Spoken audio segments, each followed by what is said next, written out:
Welcome everyone to the Pocono Mountains 200 from the track they call the Tricky Triangle for the next race of the Juicy Spider Truck Series.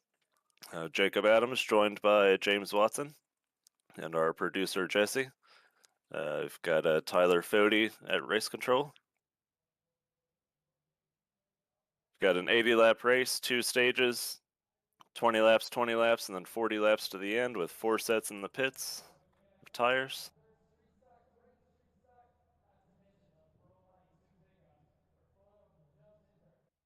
We've got our starting grid here. We've got a Leighton Norgard picked up the pole with Tate Lytle outside. Cody McCorkle third. Chad Frankenfield picking up fourth. Dylan Haver fifth.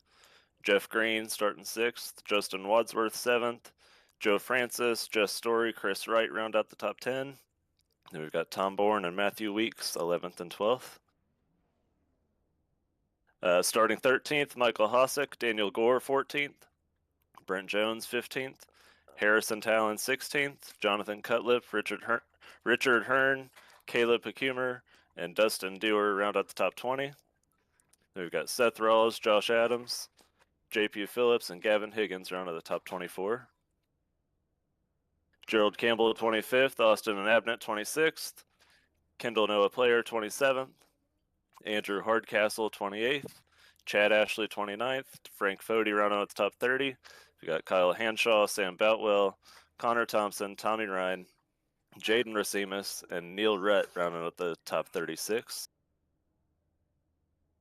Shay Mitchell 37th, Aaron Yancey 38th, Ryan Campbell 39th, Jeff Ryan 40th, Scott Yancey 41st, Patrick Hahi 42nd, Mitchell Haver 43rd, and then it looks like we're sending home Dave Huck, Josh Osborne, Jacob Johnson, Christopher Paff, and Jay Kaner.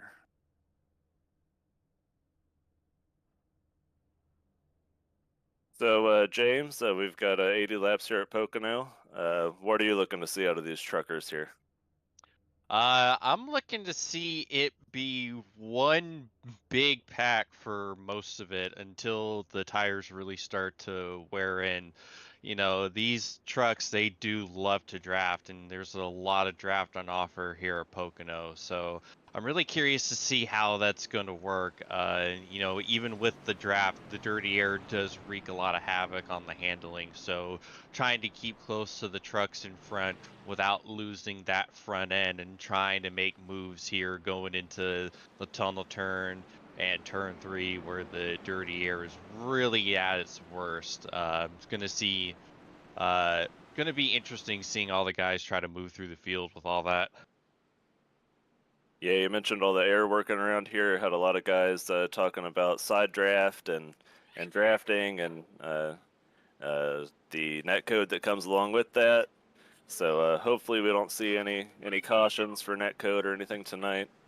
We'll see. We've got them coming through the tunnel turn. How about we go ahead with race picks? And James, I'll give you the first pick. I'm gonna go ahead and say Tate Lytle. Might be a bit of a chalk pick, but he's been really quick all season. And Tate in general is just a really quick driver. So I'd be surprised if someone can beat him, honestly, with the way he's been going. Yeah, that's definitely a good pick there. I'm gonna kind of take some of the chalk you talked about. I'm gonna go with Mathieu Weeks. I mean, he was really looking forward to running this race and his favorite track. So we'll see how that goes for both of our picks here. As we come out of turn 3, the pace car is about to take that left turn and leave the field up to Leighton Norgard for the green flag. Look to see after the line if anybody's going to fan out 3 wide. Looks like we've got one fan out 3 wide. John Cutlip down to the inside in turn 1.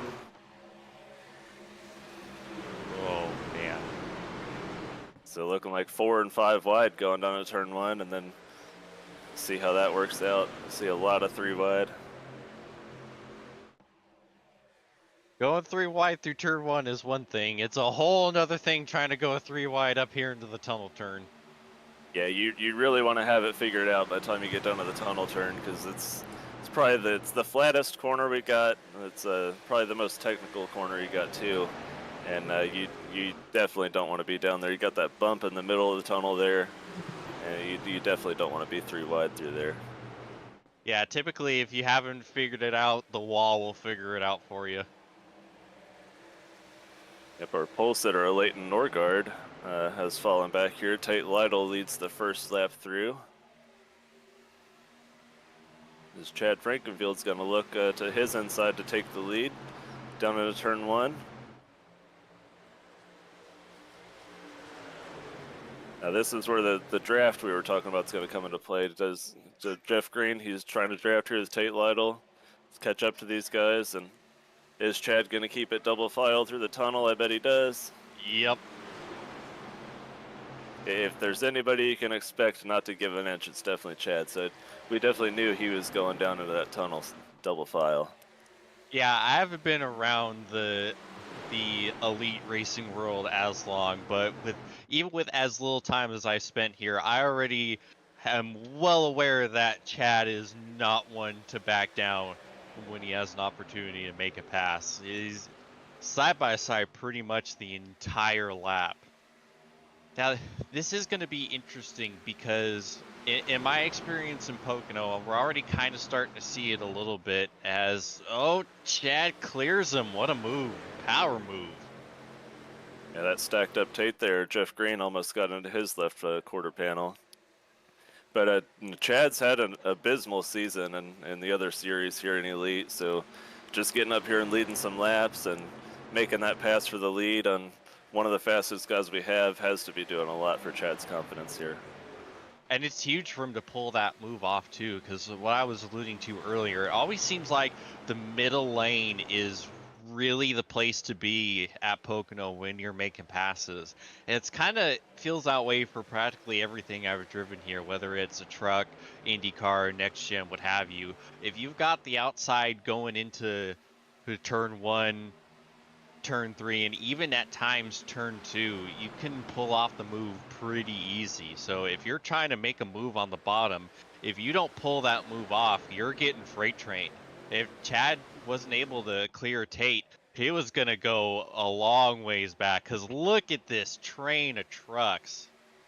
Yeah, it's basically single file all the way through the field. When you say that, we got Cody McCorkle trying to make the move on Jeff Green. It's a big dive down to the tunnel turn. They're going to come off side by side down to turn 3, followed by Leighton Norgard, our pole sitter.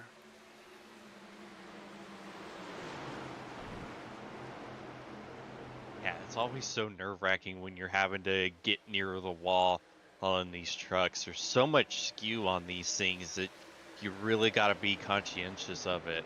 A lot more skew than the next gen, and about a similar amount of skew, I'd say, on the Xfinity car. But you know, the Xfinity car, you have the ease of it being a composite body, so if you make a little bit of contact, it just pops out, no trouble. But with these things still being sheet metal, if you make solid contact with the wall, you're losing a lot of side force and a lot of drivability in that truck. Yeah, definitely at a place like Pocono, you want to keep these fenders as intact as possible. So the long straightaways, you want to get all the aerodynamics you can. You definitely don't want to have any damage to any part of your race truck here, really.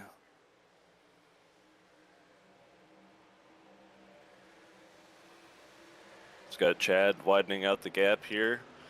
It's got about half a second over Tate Lytle. Yeah, you wonder how much everyone is just kind of chilling out and saving, you know, really early into the race, only about a quarter of the way through stage 1. No real reason to push now. Although I still imagine we're still probably going to see a few guys toward the middle of the pack trying to push and see exactly how hard it is to pass, and just to file that back for later in the race when passing is really going to be at a premium. We saw Leighton Norgard there trying to make a pass on Cody McCorkle in the tunnel turn. Wasn't able to make it work, had to get back in line. I'm looking at Chris Wright and Mathieu Weeks. They've made their way up into the top 10. Chris running 7th, Mathieu running 8th. those are definitely two trucks you want to keep an eye on towards the end of this race. Yeah, Matthew always seems to be quick in practically anything he runs. Like he was even quick in the IR18 when he hopped into the full length California 500 a couple days ago. So uh, honestly, I was more surprised he didn't qualify higher, but I'm certainly not surprised to see him already up to P8. Right, and not shocked at all. He stepped out of the race control duties for this week. Like I mentioned at the start, this is his favorite track on the sim, and he was really looking forward to running it. So we had some other guys step up and take that duty on for him, so that he could grace us with his presence on the track. And hoping he gets a little bit further up here in the field.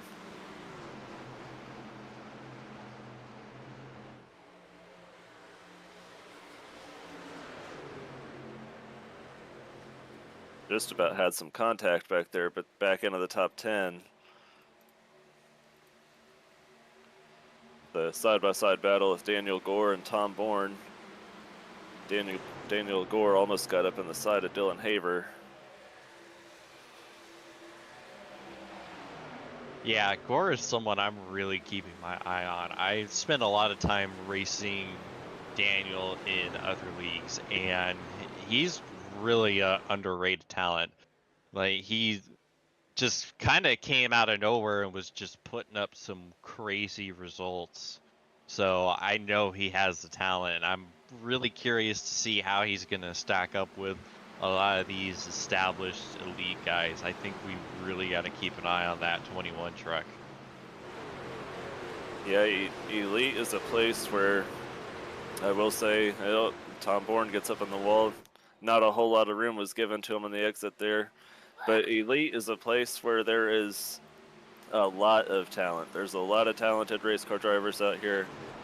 So even to just be running in the top 15 for somebody that hasn't been around Elite, I couldn't even tell you.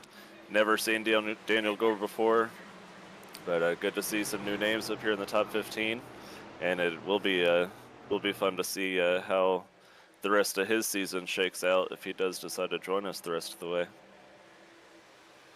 Yeah, to pile on that point of yours, that's precisely the reason why I was like absolutely pimping the heck out. Oh, we got a caution.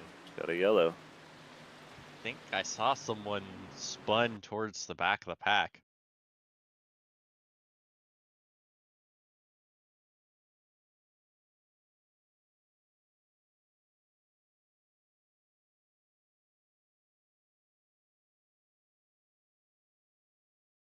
Not triggering a vehicle here, so just taking a look, see if I could try to find it manually. Yeah, the truck in the background right there, was that what caused it? We're trying to find the actual cause of the caution here. Yeah, I'm trying to find it. It just showed up as a yellow flag, but I have no contact on my screen, so.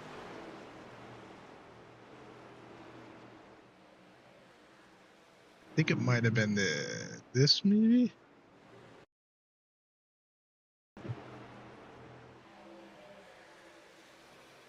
There it Oh, is. yeah.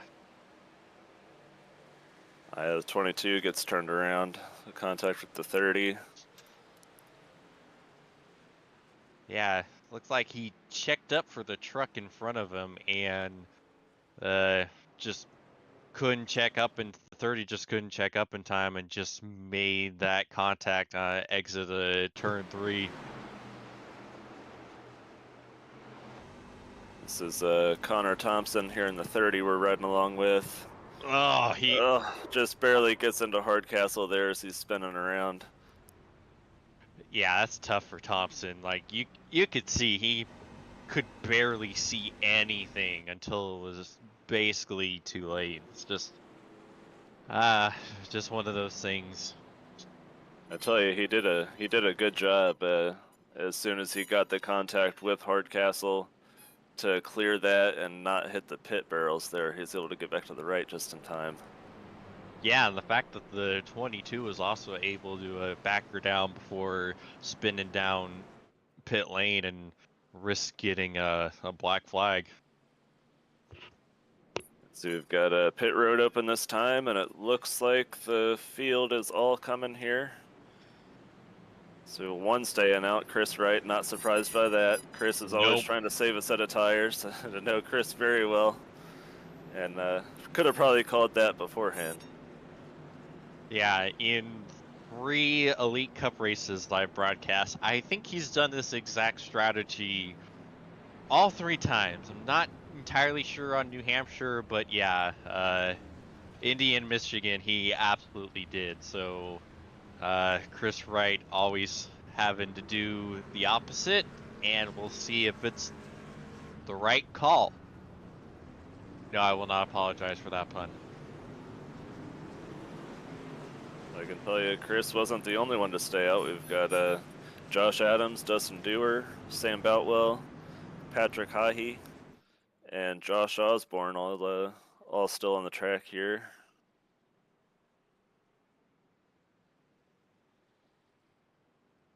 While we have a couple minutes, I'm going to go ahead and do a shout out to one of our sponsors here. So we'll be right back for some more action in just a few minutes.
Since 2010, race fans have had one burning question.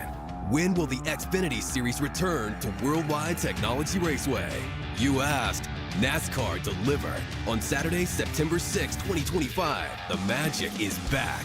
We're going to introduce you to a new crop of future champions and Hall of Famers, and we'll create more of the greatest moments in racing history. Go to www.raceway.com for the hottest ticket of the year. All right, we're back here at Pocono. We've got a little bit of mixed bag of strategy here. Seems we've got about 6 trucks that decided to stay out. We're going to restart with about 7 laps until the stage. As we have Chris Wright, Josh Adams, Dustin Dewar, Sam Beltwell, Patrick Hahe, and Josh Osborne all on the old tires. And then Chad Frankenfield, Tate Lytle, Jeff Green, and Leighton Norgard going to round at the top 10 for this restart. Yeah, I gotta say real quick before we go green, I don't know if I hate this strategy. You know, 10 laps, it's a decent amount of time on tires at Pocono, but with how hard it's going to be to pass, I don't think this is a bad idea to try. I don't think they're going to really hold on to their exact positions here with 7 to go, but I think it might work out fairly well. Yeah, what I think Josh and Chris are looking for, they're looking to get a good launch and get away and get a little bit of ground on the 4 guys behind them and hope that Chad and Tate and everybody else kind of has a little bit trouble getting around them. And then maybe a yellow as we get back into the restart zone. Chris Wright's gone. Good jump for him. Josh Osborne's going to stack Tate Lytle back. That's exactly what Chris wants to see. And here comes that 15 truck. It's not going to waste any time there with Nope. that the 87.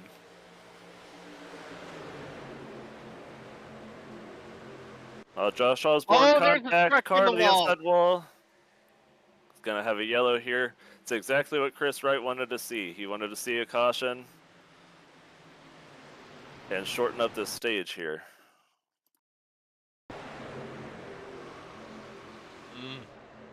Yeah, Josh Osborne looked like he was getting squeezed up into the wall.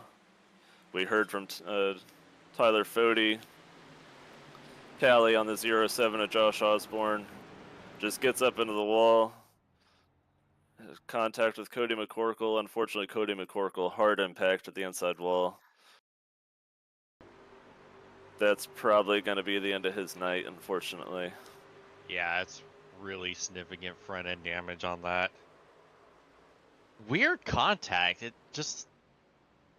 almost looked like the trucks kind of jumped and it just kind of wiggled the two and sent him down to the inside wall.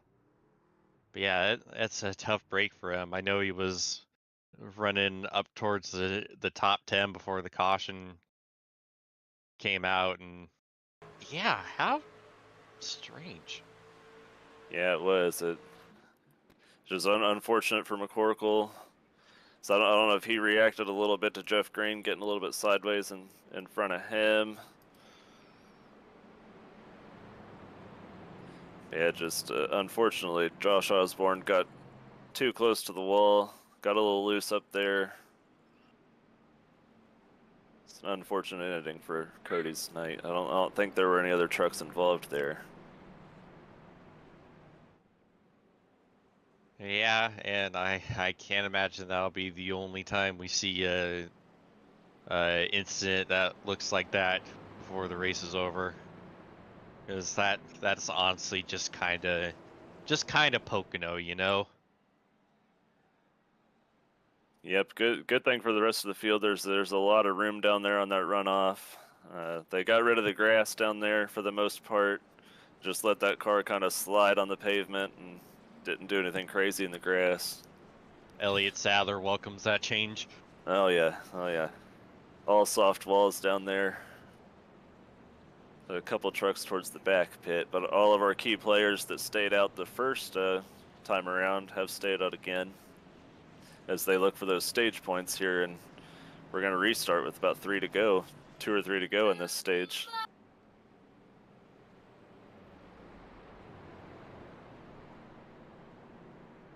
All right, James, I'm going to put you on the spot. Is Chris going to hold on here and win this stage, or are tires going to come up and get him? I think he might hold on to it because we're only gonna have, like you said, we're only gonna have like probably around 3 laps to go. That's a decent chunk of time at Pocono, but also not a whole lot of time to work with. And if he gets the same jump he got at the last restart, it'll take a minute for them to kind of catch up to him and make a run. And I don't think the other trucks around him that stayed out will really have an opportunity, will really have the ability to sneak past him. And Chad's still going to have to get by the other trucks behind Chris that stayed out. So it's going to take a minute for Chad to do that. So I think Chris might be able to hold it. Now, I am probably giving him the commentator's curse of the century. So I apologize for that, but hopefully it all works out well for everyone involved. Yeah, I hope it works out well for him here. I've been friends with Chris for a long time, known Chris for a long time. Like I said, I definitely knew he was going to run this strategy, so not shocked in the slightest. Wasn't really shocked that Josh stayed out either. I think they're both running for points here in this series this season, and they're pretty far up in the standings. I don't exactly have the standings on me, so I can't tell you exactly what they are, but yeah, and Chris seems like he does a good job of not completely burning off his tires to be able to pull off these strategies. Because I remember when he did this in the Elite Cup Series at Indianapolis a couple weeks ago, he stayed up. I think he made it to the next pit stop around, still running like 6th position, which was a shock to all of us on the broadcast team. So I think Chris has the skill to be able to keep enough life in those good years to make these strategies viable and just not be completely sucked back into the pack and be put in really precarious positions on low grip. And I think I think Chris's plan here, I think he's hoping for a caution. Probably, obviously, he'd love a caution to come out immediately here and just kind of get gifted the stage. But I believe he's probably hoping they run anywhere from 10 to 15 laps just to guarantee the rest of the field pits, and he can try and keep this track position and pit with everybody else and flip the 7th or 8th place spot he was running in into a top 5 spot.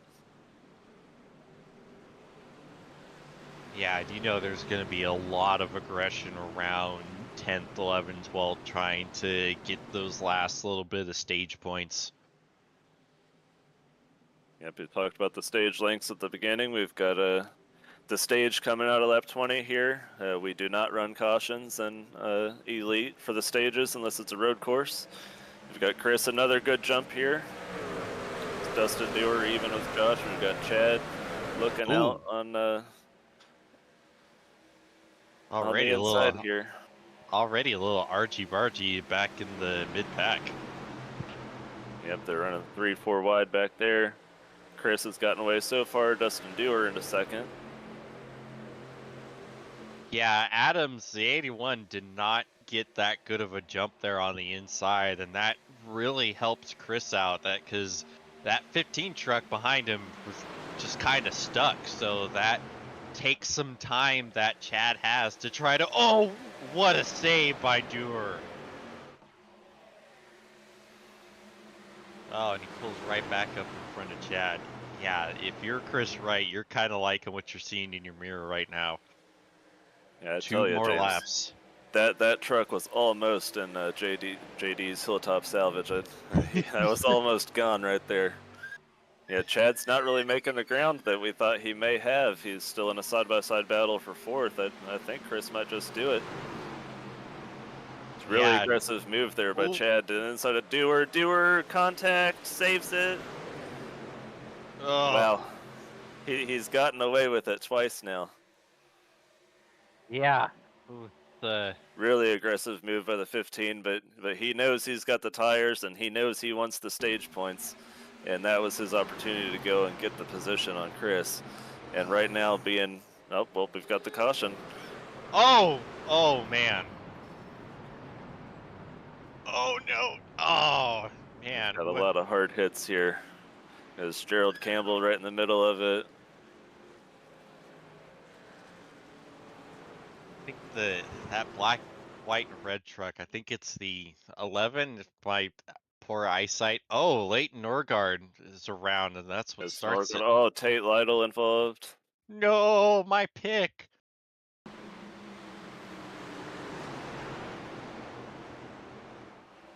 Oh. Like a little contact from John Cutlip. Hard into the wall, that's Harry Talon, Gerald Campbell. Yeah, the 11 comes in there late. The 11 almost had it missed, and just, I think he got tagged right at the tail end and just got right hooked up in the wall. I think I couldn't quite make it out. Yeah, we heard from race control there that's going to be a tally on Cutlip. But I heard from the race chat if we can get an onboard with Jess Story in the 92, because he had a really good wreck avoidance here. So right along here with Jess Story, see what he saw. There's 41 of Frank Fody in front of him. He sees the smoke, and let's see how he picks his way through. Ooh. Barely missed that 51.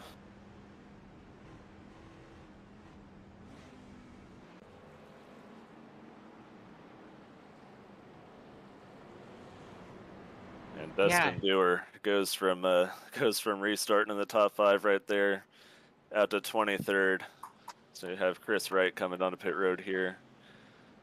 So Chad's gonna stay out. So it looks like most of the guys that got tires last time are gonna take the opposite approach and stay out here.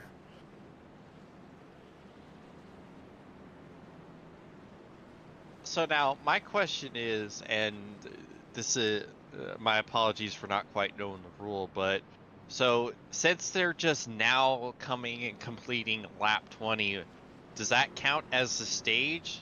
As in, does Chris Wright win that stage even though he's pitting now, or is Chad Frankenfield accredited as the stage winner? Yeah, so in Elite, if there is a caution that comes out that affects the stage ending under green, the stage will be frozen as soon as the yellow comes out. So Chris Wright would be our stage 1 winner. Okay, and that's what I thought, because I feel like, especially knowing Chris, if it would have cost him the stage, he absolutely would have stayed out. So that's what I figured, but wanted to get that clarification. Yeah, so it looks like our stage standings here have Chris Wright, Chad Frankenfield, Josh Adams, Sam Boutwell, Jeff Green, Patrick Hahe, Justin Wadsworth, Tom Bourne, Josh Osborne, and John Cutlip, the 10 trucks coming out with stage points. Nice to see Josh Osborne get up there and get some stage points here. He's one of those trucks that stayed out. Unfortunately, had the contact that sent McCorkle home, but he's still doing what he has to do for his own truck and getting the points he needs. It's a nice outing to come out with 2 points there. And I think it was also kind of involved in that big wreck coming out of the tunnel turn that put us under this caution, because it looked like to me, I didn't get I got a little bit of a view of it, but it looked like he just kind of had to check up on the exit of the corner, and because of that, Norgard had to check up, and Cutlip wasn't able to check up in time, and that's what sent the 12 around. Because it looked like it was the 07 that Norgard was right behind when he got spun. Yeah, I would agree with that. Going back and watching it again myself, him and Tom Bourne actually did have a little bit of contact up ahead of that, and like you said, kind of got Leighton checked up there. Yeah, that's just tunnel turn things, really. Like I said, if you don't get through it yourself, the wall is gonna make sure you settle it out. Yeah, it's definitely, the tunnel turn's the most unforgiving turn we got here. Unfortunately, we're hearing from Tate in the race chat, 6.5 minutes of damage, so his night's over.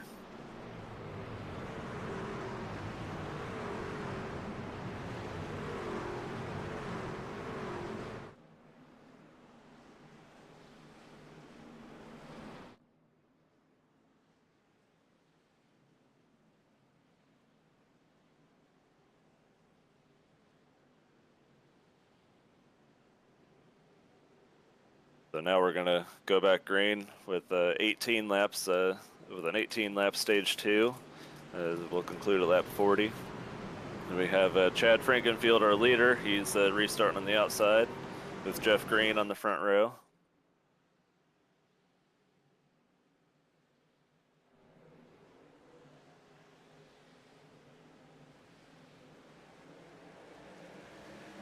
Good jump by Chad.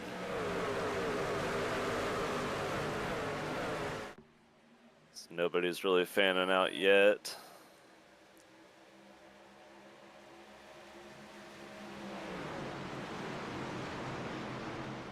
Side-by-side battle for second with Jeff Green and Tom Bourne.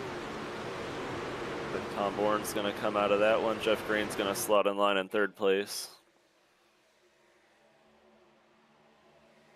Yeah, Jeff's lucky he had that space to get back in line. Otherwise, they're 3 wide. Oh, once again, the 07 just right there in the thick of it.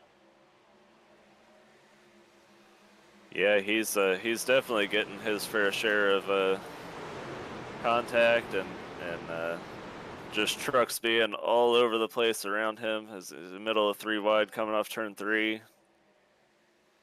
This is some of the most tense moments here when you're a guy like Josh Osborne and and you may not be as used to running up front as a lot of these other guys. And you just see him on the apron here. He's got 3 wide, got guys going around the outside. He is doing a good job keeping his truck out of the way though, and really not trying to put anybody else in harm's way. Yeah, I've been in his position. You're just like, I'm just trying to live here. Yeah, he's going. He's got all these guys now that have the new tires coming by him, so that complicates his run even that much more. 54 got big sideways right by. Oh, Oh, gotta- and speaking of big sideways, Oh, oh no! Head onto the outside Oh. wall. Oh, that's Scott Yance. No. We have another.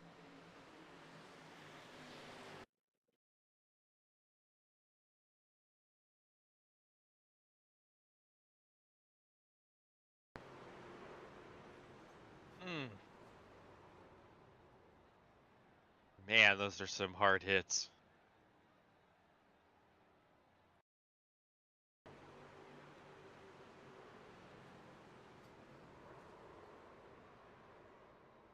The 94 Kendall Noah player. Oh, and see Dusty Dewar right there getting spun onto pit road. Yeah, the guys that pitted after staying out for the stage, they found themselves in the middle of all of it.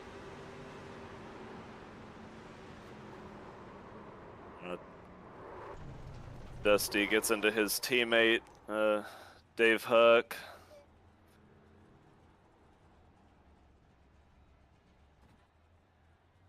Got a lot of tallies being handed out.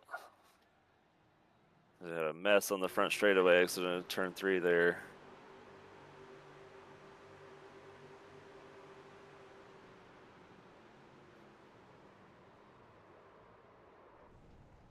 Yeah, you see Dave check up and go the middle trying to avoid the schmozzle up there, and Dusty just wasn't able to get to the binders in time. That's unfortunate when that happens with a teammate. Yeah, the 94 gets loose and just kind of comes right down. He hits the 8 at Chris Wright. Chris is lucky that wasn't worse for him. Yeah, there's a lot going on there. Like I said, glancing blow to Chris right there. I think he's going to be okay. Who was that came ramping over the side? Kendall.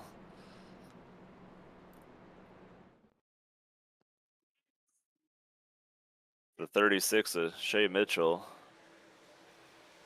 A lot of damage there.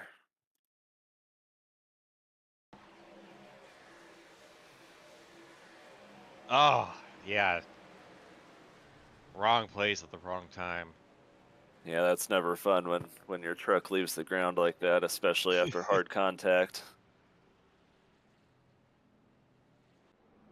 The only time I want my tires to be off the ground is if I'm running Sonoma or something like that, running a road course and I'm running over some bumps. You know, that Right. looks cool. It doesn't look cool when your truck's destroyed and you're flipping or you're on 3 wheels or... Yeah, it's only cool if you're having to turn right. If you're turning left and it's doing that, then there's an issue. Yeah, and unfortunately pretty big issues for Shea Mitchell and a bunch of other guys, probably about 9 or 10 guys involved in that one.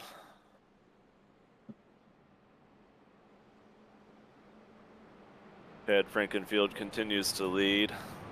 Tom Bourne second, Jeff Green, Justin Wadsworth, and Jonathan Cutlip are top 5 for this next restart.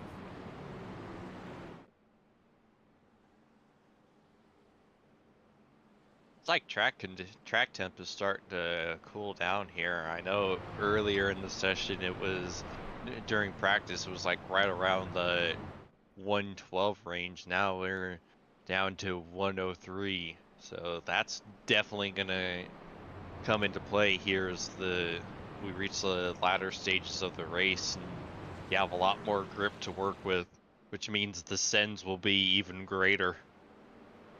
Yep, more grip equals more speed, equals more drivers being confident in their moves and making some big moves, and I just hope they keep it when it comes to it.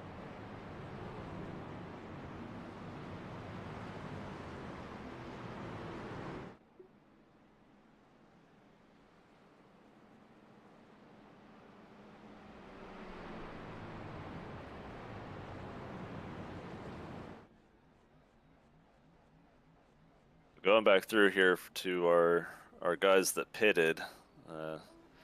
See, Josh Adams is going to restart 28th. Chris is going to restart 26th. I believe they were the first ones off pit road. I'm not real sure if they're the first ones in the running order right now on tires, since they kind of were right in the middle of the Kendall Noah player accident there. Yeah, that's always the risk you run when you try to do these off-kilter strategies and stay out, is that you're gonna have to pay the piper in some way at some point. And yeah, this time around it's having to be way back in the pack and run the risk of being in the middle of these incidents. And Chris Wright got lucky where he only got, you know, probably just a little bit of graze on the door, but you see like Dusty Door, he got right there in the thick of it.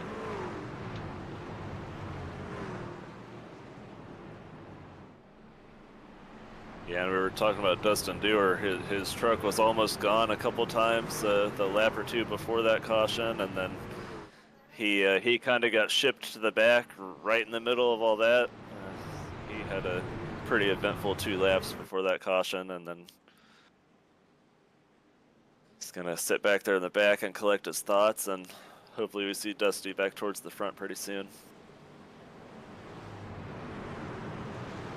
It's one of our most recent winners in the Truck Series, actually. I believe he won, was it? I believe it was Oswego. Yeah, Oswego. He was kind of the benefactor of the Gavin Higgins penalty towards the end. It's right along with Chad Frankenfield as he brings us to the Geico restart zone.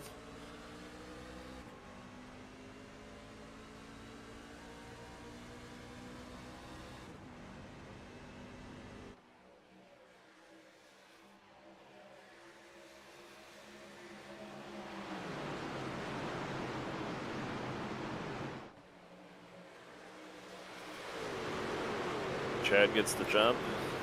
Oh, truck hard in the wall. Oh man, we're wrecking again. Are we? No. Seems like they all saved it for now, but yeah, that was a pretty hard blow into the wall. It's Justin Wadsworth making a move for 2nd place. Yeah, I saw a truck dart to the inside. I thought it was someone getting sent trying to avoid it, but no, we survived it as well as you're gonna survive that. Yeah, luckily we stay green. We've seen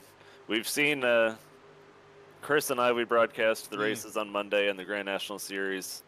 Those races have tended to be caution filled in the first half, and that's kind of the trend this race is taking. So hopefully we get a little bit of a run here and get a lot of green flag racing to the end. Yeah, it just looked like he got loose exit of 1 and just absolutely clapped that outside wall.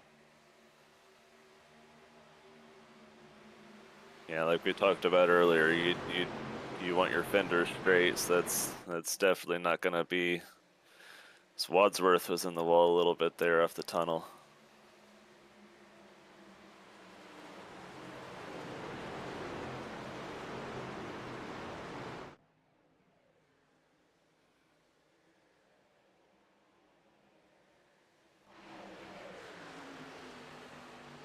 I tell you, that 15 truck, he's starting to pull away. That's a pretty healthy gap here, just a couple laps after restart.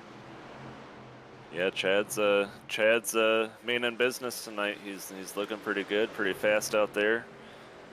He's definitely came to play.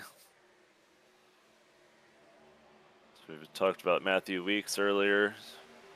We just saw him running 9th, running around Gore and Rawls. The side-by-side battle here with Hossack and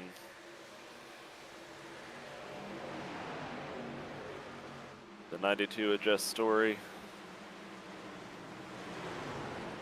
So I'm not able to keep up with this truck series enough. I'm only seeing car numbers. I don't know the names yet, so bear with me as I look for the names and whatnot next to these numbers. Yeah, that ticker we got sure comes in clutch for that. Oh, it does, 100%.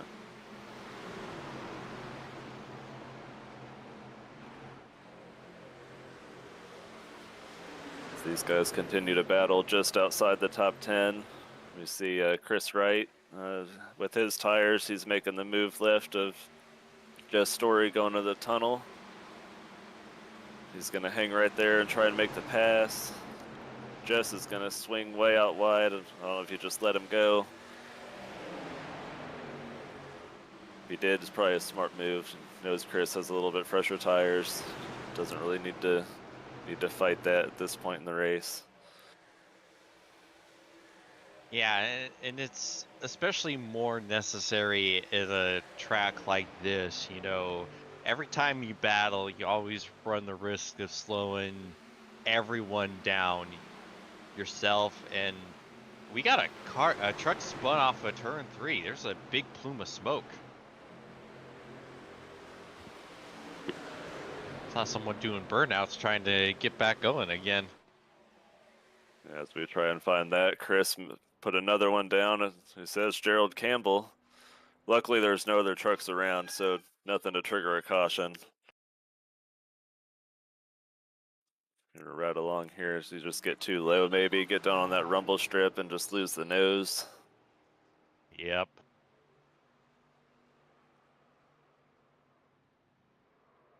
Yeah. Unfortunately, not a great night for Gerald. You see, they've taken the sawzall out of that left front.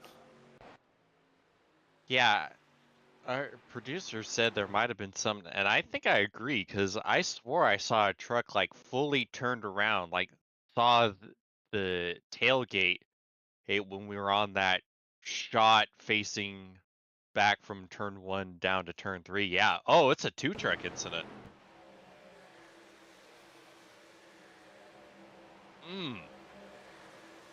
It was the 58 and the 47. I believe that's one of the. Is that one of the Havers? Sam Beltwell and Mitchell Haver. It'll be interesting to see if there's a severe damage tally there or not.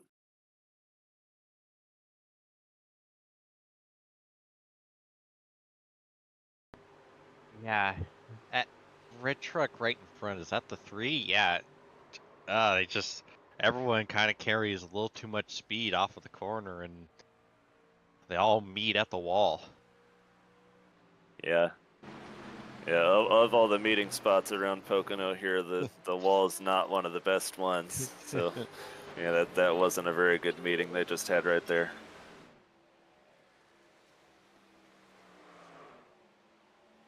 The Poconos are known for some scenic views. You know, all the trees back there, a lot of greenery. You know, that white wall, not good. No, it's one of the not one of the better viewing spots. You think they were out there trying to find turn 4? You know, honestly, I probably wager to see they were trying to find something down there, at least. A way to dodge the wreck. They're still searching. Got a big gaggle of trucks here. Jess Story side by side, I believe that's Higgins. Hossack right in the middle of that. Chris Wright just ahead, Josh Adams just behind.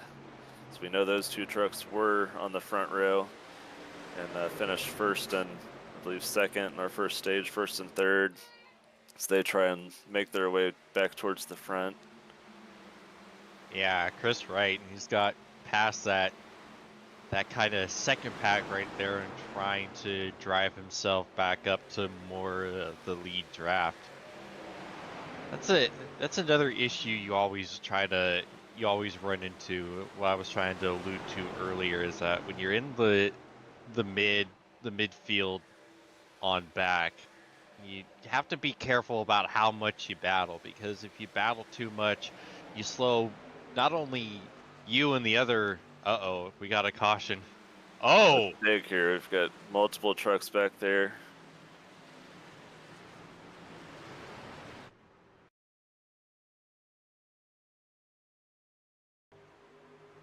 So up in the wall, contact with the 53. They take the 34. Oh, a lot of big hits, a lot of sheet metal flying around down there. same deal as that last incident that didn't bring out the caution. Just carried a little too much speed off of 3, met at the wall, and now meet in the inside wall.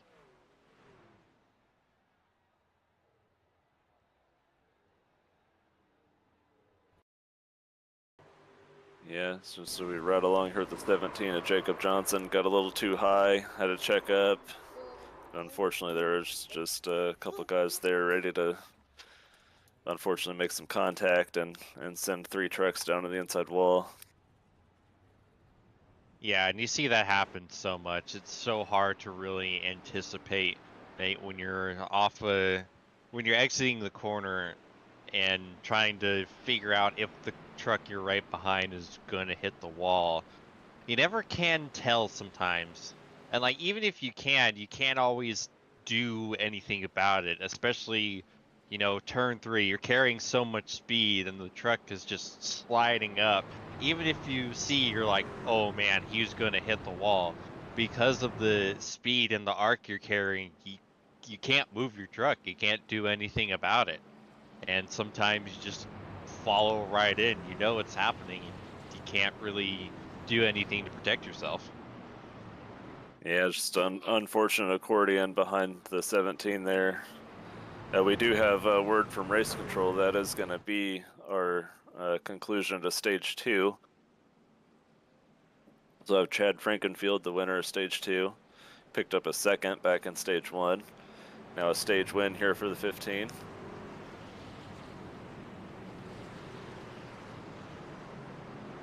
So we talked about Chris and all those guys that made the later pit stop for tires. Chris is able to get up to 13th. So that's a net loss for him on his strategy. He was running 6th or 7th before, so lost a little bit of track position. Yeah, but that track position loss came with a nice 10-point payout. So all things considered, I think Chris will take that 9 times out of 10. Yep, I agree. Especially when you're racing for a championship, you wanna try and maximize your points. He definitely maximized the points he got in the first stage. Unfortunately, at the expense of his second stage, which he probably wasn't all that upset about, since he did get top points there in stage 1. So the race off pit road, Chad Frankenfield's gonna win that easily.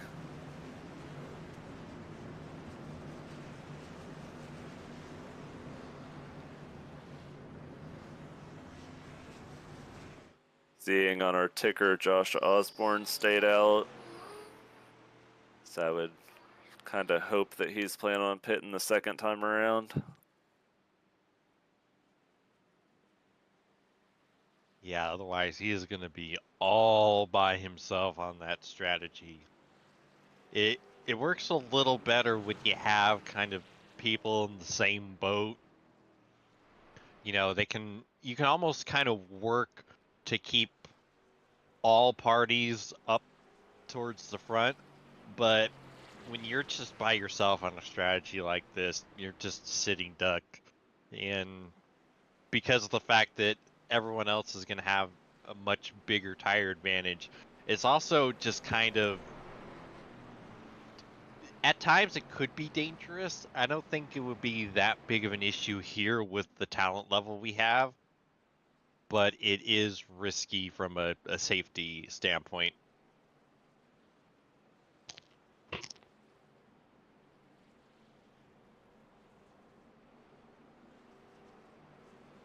All right, so we don't have a full clarification on what's going on with Josh Osborne here. He's actually got an EOL, so he is going to be going to the end of the line. We're probably better off that way. So That was it. He picked up the lucky dog, so I think he didn't realize that pit road was open for him when he came around there. Well, damn, now I look like a big old dummy for giving that whole explanation when it's actually completely wrong. Well, shucks.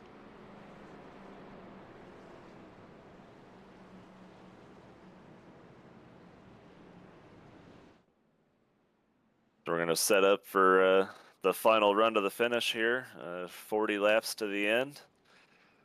So stage 2 has come and gone. We're going to get our full 40 laps to the end.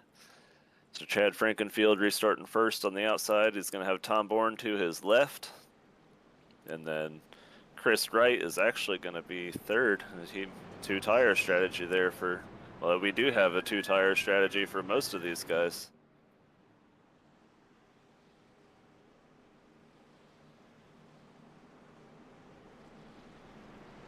Interesting call. I think it could work because you're not usually that loose here at Pocono. The truck tends to tighten up. So having a little bit of looseness built into it might not be the worst thing ever, but it's definitely a bold strategy. Yeah, and like we talked about throughout this race already, if there is an alternate strategy to be had, Chris is going to be one of the first guys on it. Mm-hmm. So we'll see what he's thinking here pretty soon. It's another great jump from Dad on the front row.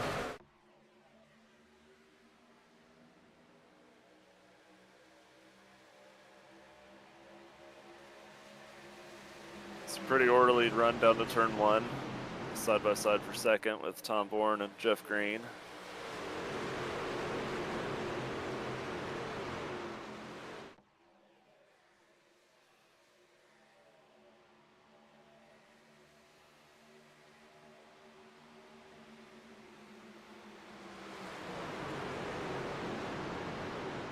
Yeah, these guys, Tom Bourne, Jeff Green, side by side all the way through the tunnel. That's one of the hardest things to do, is to run side by side through that tunnel turn. So if you're the car on the outside, you're putting all your trust into the guy on the inside not to get sideways and wash up and put you in the wall. Oh, we have contact with the wall. Big contact with the wall for one of our trucks back there.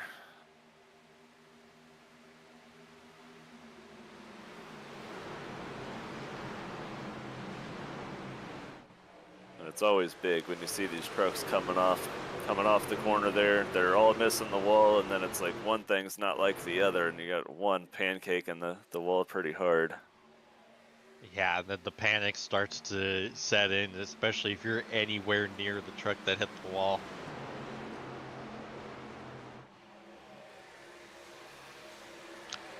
We got a look at Frank Fody and Michael Hossack running here. Single file throughout most of the field. So Jess Story, Frank Fody's going to look towards the inside.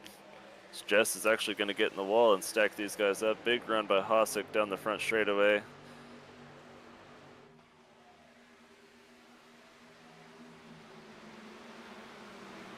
Three wide, deeper in the field.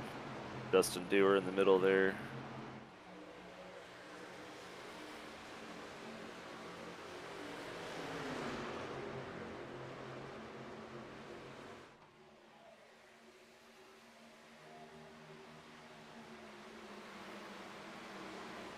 That's Dustin Dewar, Austin and Abnett back there. The 30 of Connor Thompson.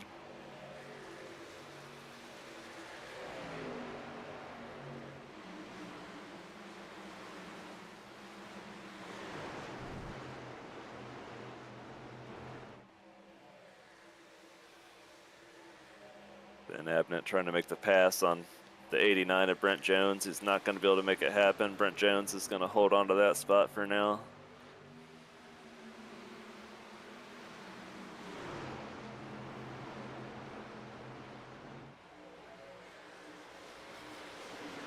I know we haven't had much green flag racing, but kind of surprised Mathieu Weeks hasn't jumped further up into the top 10 than he is already. Running around in 9th right there. Yeah, but it's also not that surprising in the sense that Weeks is very good at just kind of taking care of his stuff and just waiting until it's that time to push. Oh, and there's another big wreck. Absolutely big one back there. I think Josh Osborne's back involved in it.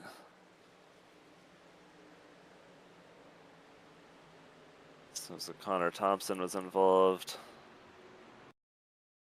So got to look at the replay.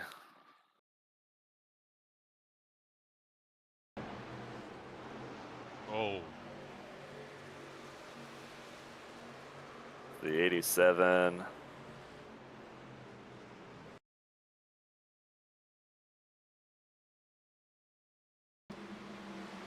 Brian Campbell, we got that second tally. Heard that from race control Tyler Fody. He's gonna have to park his truck here.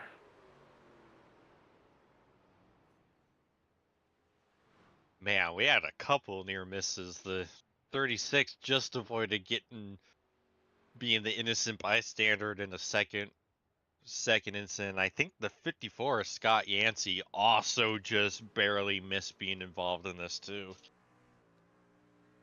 Yeah, a lot of near misses. I'm interested to see where I didn't see Josh Osborne at all in that last replay to see what everybody was not liking about his driving there. I don't know if we can get a replay on Osborne through this caution.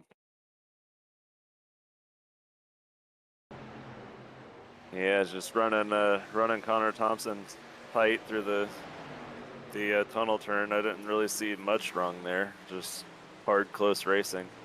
Yeah.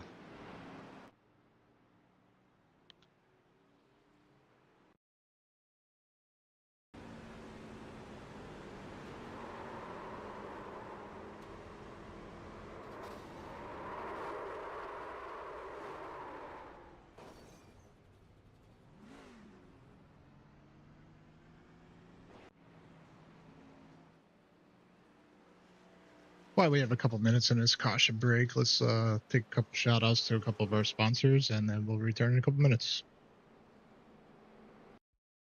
Racing isn't easy, but experiencing it is. iRacing puts you in the driver's seat with the industry's leading sim racing game.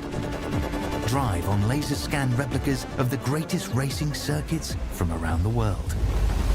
Go head-to-head against other drivers chosen by skill-based matchmaking to ensure competitive racing at every level. Compete across all your favorite series.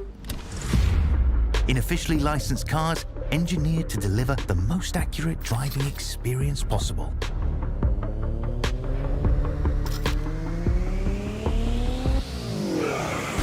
Join a race or host your own with players from across the globe. Race against the computer or in a league with friends. Feel the thrill behind the wheel. Visit iRacing.com.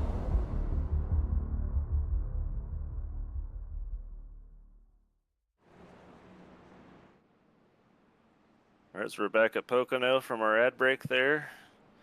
So we're running, I haven't been keeping track of the cautions. I want to say 5 or 6 cautions. I believe it is the 6th, so yes, you are correct. So we've got the number 8 truck of Chris Wright joining us while we've got a second here under caution. Chris, how's it going? Man, it's going pretty good. How you guys doing up here in the booth? You guys getting fed and whatnot properly up here tonight? Yeah, I had some pizza here before we started. Passing that around, seeing how that goes. How's your night going with all this strategy and the back and forth at the tires? Well, I will know in about lap 80, I guess, right? Like we've stayed out, we won the stage, worked out just like we want. Then we've got 2 tires on the truck right now. Not terrible. Probably wouldn't do it again. I don't think we can move forward. We're just trying to not move backwards here. We're pretty free center off on these 2 tires, but nonetheless, we're going to get 4 next time and see where we shake out, how it stacks up. Hopefully, maybe we can run green for a little bit, see how it goes.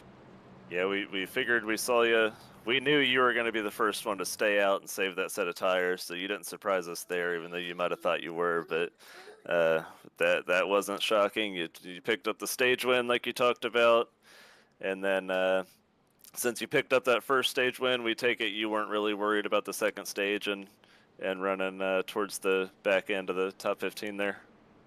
Just driving the hell out of it, trying to get back up there. We made it back to 13th. We wanted to get some stage points the second time too. We had the tire advantage, but just couldn't get there. That caution came out and ended it there. And well, we're getting a delayed green, so I can hang around a little bit longer now. But yeah, that caution ended it. I think we would have gotten to that top 10 if we didn't get the caution at the end of that second stage. But yeah, we'll see how it goes. This caution being extended, I'll tell you right now, it makes me wish I'd have pitted right here because we were about 3 to 5 out of the window to make it. It's going to make it another lap closer. Those guys that just pitted here, they just need to save a couple, 2, 3, 4 laps of fuel right there, and they can make it to the end. It was real right on the fence right here about pitting. Yeah, the fuel window here around Pocono is always around 30 laps, and Actually, right now I'm coming in. Be honest with you, I'm making that call. we see it. You see it live riding along with us here, Chris Wright, making a live pit stop under caution. He's going to get the fuel he needs. Make sure you get it packed full here. Leave on the gas can. He's going to stay in there until the last second, but I mean that caution getting extended, it just, man, it's too hard to pass it up. What do you think here? You still going to come out after your pit stop and be saving a little bit of fuel? Man, we're right there. I think about 32. I mean, it's just, man, we're just so close. Well, you'll be looking like a really smart guy. Is that John Cutlip in front of you? Got a couple other guys that might be right on the same wavelength as you with the fuel here. So, but before we let you go, you got any shout outs or sponsors? Anybody you want to thank? Yeah, I want to give a shout out to everybody here at Lake Norman, all the boys helping get this truck deal going. Everybody at Blue Egg Marketing. I think Cutlip right here in front of us. He paints the trucks, I believe. So hopefully we can get a good finish tonight.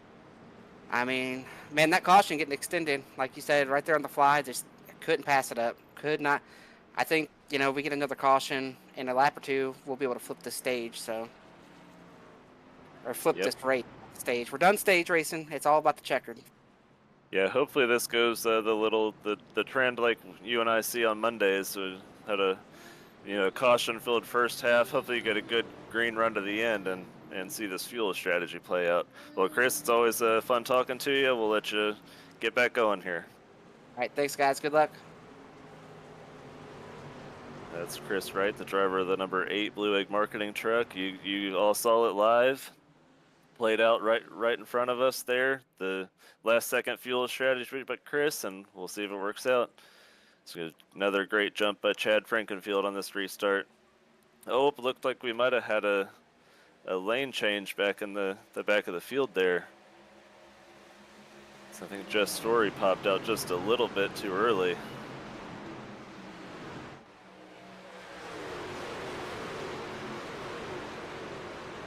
Oh, Josh Adams, big slide out of turn 2.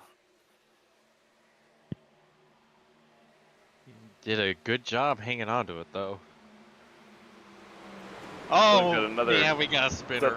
This is gonna be good. 46. He was coming back into that tunnel turn backwards. It's Kyle Hanshaw. He gets a little bit of help, actually, from the 59. It's Caleb Pecumer. Caleb Pecumer. It's Kyle Hanshaw, Austin and Abnett. Oh! Ooh, the 57, Haver coming in late.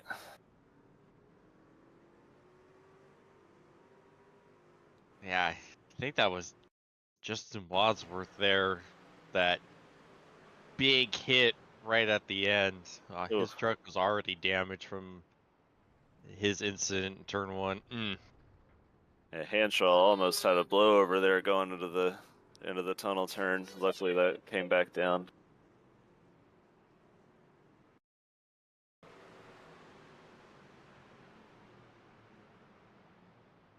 We just heard it from race control Tyler Fody. That was a tally to the 59 of Caleb Acumer for the contact with Kyle Henshaw.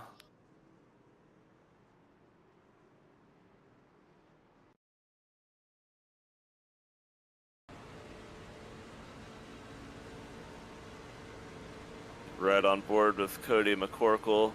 See what he sees. He did a really good job just getting down here and getting stopped going into the tunnel turn here. It's hard on the brakes. Wow. Great job, Cody, there. We saw him nose first in the inside wall pretty early. So, not the night that he wanted, but should have just saved himself a little bit. He's going to be able to pick up some points from the trucks that are probably going to be out of that one. And Yeah. that's what you always look for when you're out of a race pretty early. You kind of just want to leave. You know you're not gonna have any fun, but you're running around racing for a championship, and every single point matters. And these guys know that out there.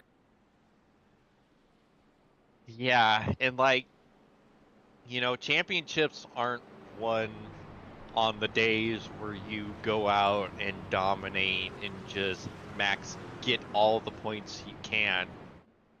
Championships are won on the days where you get all the points you could. You're not going to have a banner race week in, week out. There's some times where things aren't going to go your way. The car isn't going to handle all that good. You're going to have some adversity. And so being able to take days like that, not lose your head, and just focus on getting everything that's there and making a bad day better, that's where you make your championships. And you look back on races where things kind of sucked, you got damage, but you kept at it, you kept surviving, and you pick off a few positions at the end. You never know how necessary those points that you got are going to be until you're there at the end. And you don't want to be looking back thinking, man, if I just kept in it, if I just kept trying at this particular point, the end result might be different. Yeah, for sure. Very well said there. As we get a rundown of our top 10 before this restart, Chad Frankenfield continues to lead. Jeff Green, Justin Wadsworth, Tom Bourne, Seth Rawls, Daniel Gore, Gavin Higgins, Frank Fody, Michael Hosek, and Jesse, your boy, Jaden, running 10th. It's a good run for him tonight. Yeah, so looking on the ticker here, it looks like he's actually up plus 25. Not the biggest mover so far of the day. The biggest mover today so far is actually the 07 of Josh Osborne. But he's coming up pretty well through the field, and seems like he's keeping everything under control and just working his way up, and see if you get a good finish out of this. Yeah, I've had a limited ARCA experience this season, running with most of the guys down there. But Jaden's always a kid that, when you're around him, he's going to take care of you, and he's definitely learning a lot running around with these guys. And how much of that learning, Jesse's coming from you? The tire save is mostly all that comes from me. He kind of was really aggressive in the very beginning, and a lot of throttle, a lot of wheel input. Kind of worked with him, just trying to help the tire saving, so he's there at the end of the runs rather than just the beginning only. So he kind of caught on pretty good, and it seems like this is kind of showing for it. Yeah, it's a really good run here for Jaden. We'll look forward to see where he ends up here at the conclusion of this race.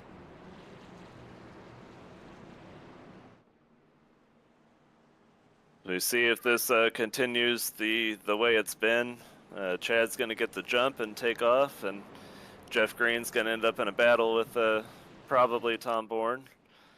So we'll see if Jeff can time his restart a little bit better and run side by side with Chad down to turn 1.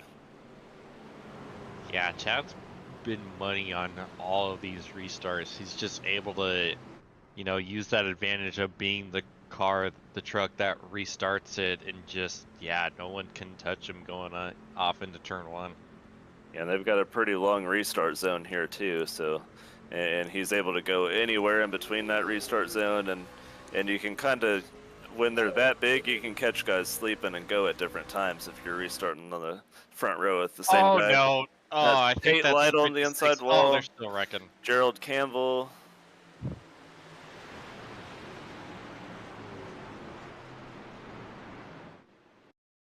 Yeah, Tate Lytle was the first one I saw. It's a big checkup. Tate, bad night gone worse. Gerald Campbell we saw on the inside wall.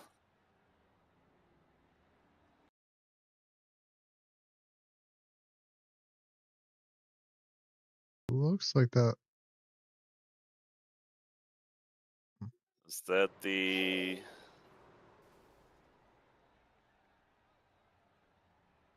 87 of Patrick Hahi?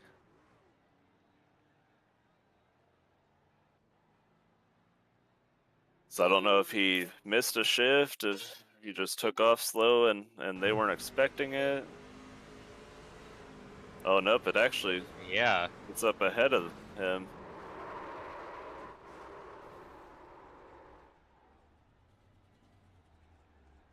Yeah, and unfortunately when they start checking up like that, 10 or so cars ahead, and it just gets deeper in the field like that, there's really not much you can do.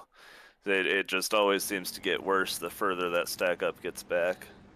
And it's especially bad at tracks, you know, like here or Indianapolis, you know, long, straight straightaways, because you really don't have much opportunity to see anything in front of you. You know, like compared to like a cookie cutter like Vegas or Charlotte, you know, you're on a curved front straightaway, so you can kind of see a little bit of what's going on in front of you at most times, but here you just can't see anything, so you're just hoping and praying that everything ahead of you is going fine, because you know there's not a whole lot you can see past these at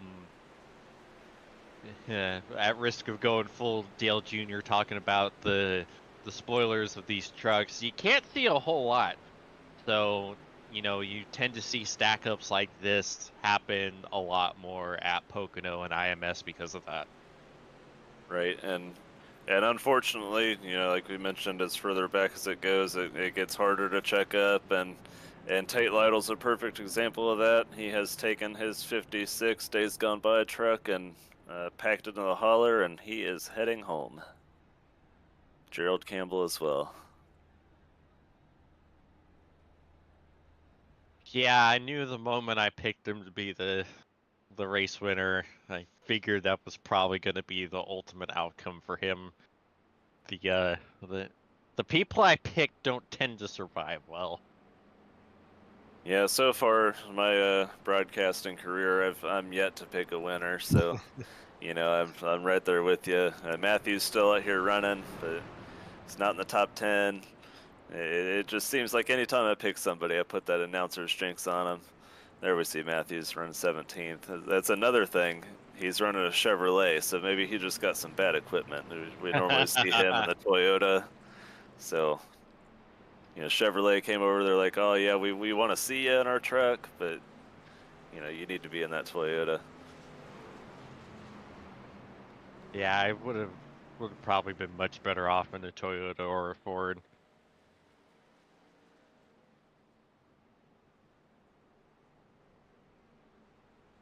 Well, we're gonna get ready to stack it up and do it again with Chad Frankenfield on the front row.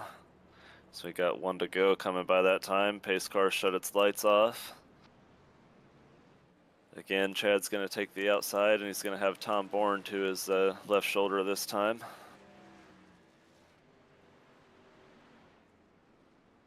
See Chad backing up. I think he might be onto the fuel strategy. He's shutting his truck off, trying to save a little bit of fuel under this caution potentially.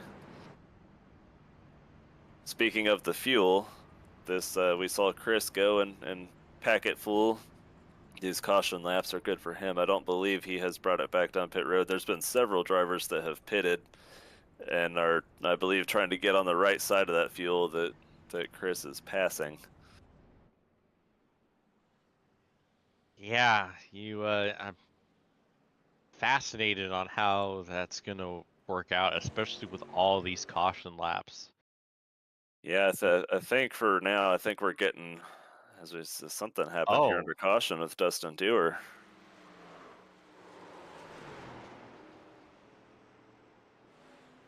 Yeah, the 54 wrecked in the tunnel turn. Huh, that was odd.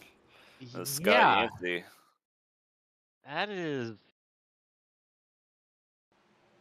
Yeah, I is his truck broke? It looks like Yeah, it just. Huh. okay. Yeah, I think his truck had to have been broke. It looked like he was holding his wheel straight, but as soon as he turned off into the corner, it just came around on him like something wasn't hooked up right. And Yeah, you see a lot of front end damage, and I believe the entire right front fender is already gone off of that truck. yep, well, we And got the restart. There's another good jump by Chad. Unfortunately, now I think Dusty's truck is going to the salvage yard. yeah, I think you're right about that.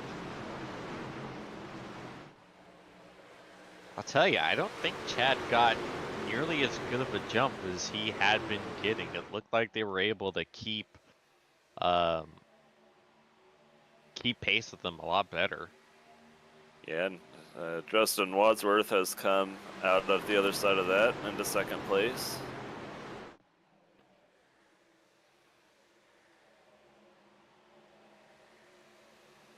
See, Jeff Green's been in the top 5 all night. He continues to run there in 5th place. And in front of Daniel Gore, we hit on Daniel Gore earlier. He's moved all the way up to 6th place.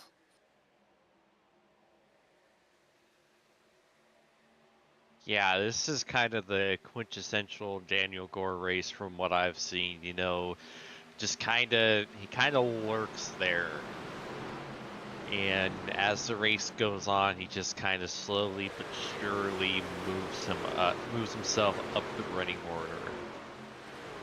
And yeah, that's the best way to do it. And around a lot of these guys that you don't race around every week, you want to take care of them. And you know, the best way to earn respect out here is to run up front and don't touch any other trucks while you're doing it. And it makes you look good. And hopefully these guys take notice. And it works a lot better for him here because the races that I've raced against him in are a lot shorter distance. So he kind of has to make those moves quickly if he isn't already starting up front. So having all that extra time to kind of sit on, it's playing huge dividends because here he is battling for a top 5. Yep, also up in the top 5, we haven't mentioned Seth Rawls at all tonight. He's pulled into 3rd place. A good run for that 25 for Shift Esports.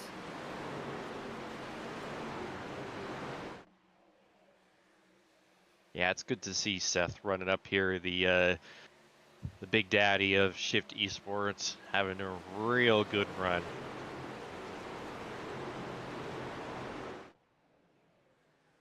Yeah, I know he's got a few trucks out here tonight. I know my brother Josh Adams, he's one of his other drivers. You see him back there deeper in the field. So Joe Francis back here, side by side with Mathieu Weeks. That's for 12th place. So Josh Osborne lurking right off the back end of them. And for all the problems we've seen out of Josh Osborne, he's still hanging around in the top 15.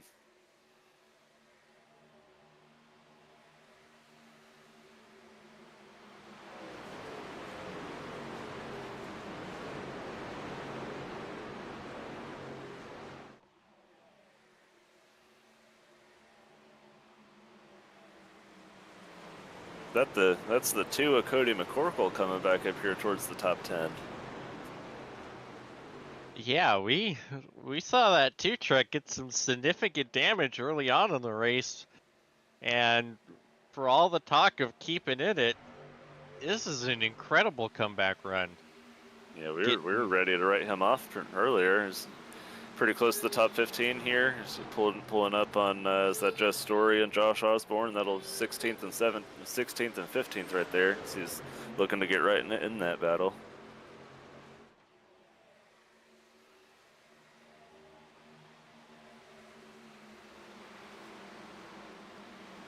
See Josh Adams. He's actually gotten by Chris Wright. So we know they've been on the same fuel strategy. I believe Josh came to pit road later on one of those cautions to get the fuel to for sure be able to go to the end, and has been able to pull it back by Chris. See how far through the field he can get.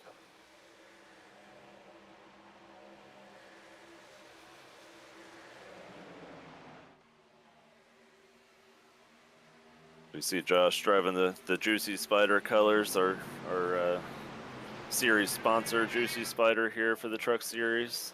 I know they do a lot of good, graphic work, paint schemes, what have you.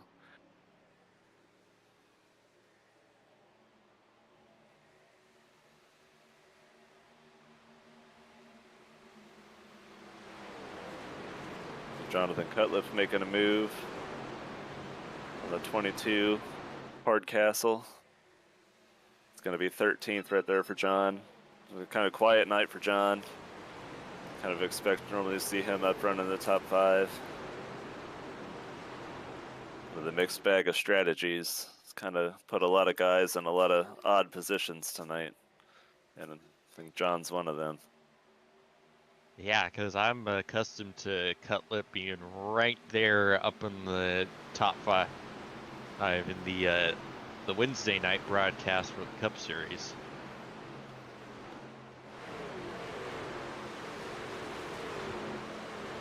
We see Chris right here. We've got a chance to talk to him. He starts trying to work his way back towards the front. So nothing's really changed up here towards the top 5. Side-by-side battle, Higgins and Frank Fody. Higgins comes out of that one.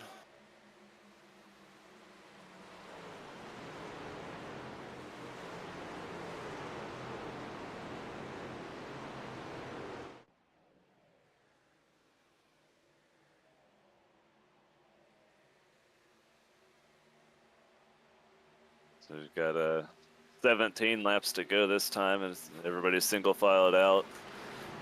And hopefully getting a good look at a green run to the finish.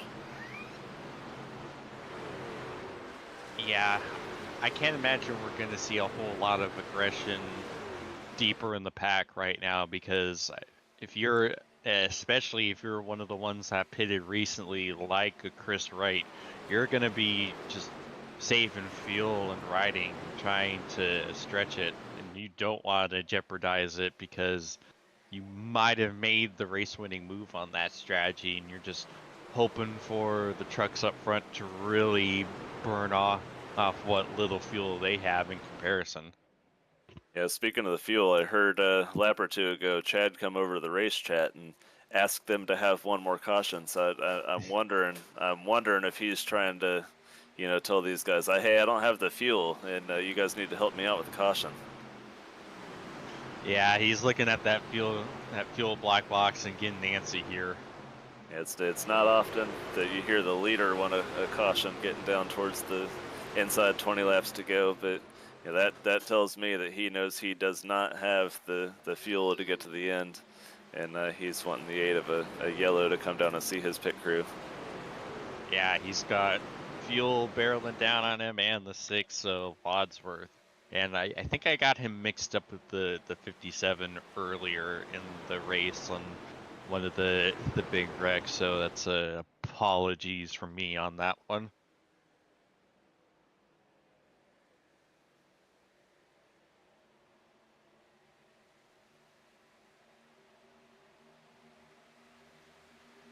Chad continues to lead, about a half a second over Justin Wadsworth.